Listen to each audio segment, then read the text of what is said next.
Devittadini from class 11 IPA 6. Now I will reciting poem about COVID-19.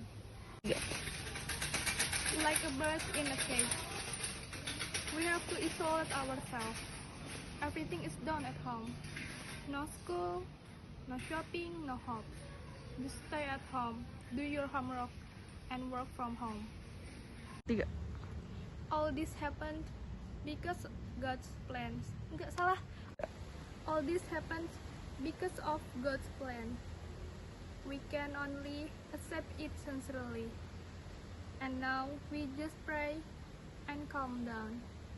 Keep strong and keep healthy. 3. That's all from me. Thanks for watching.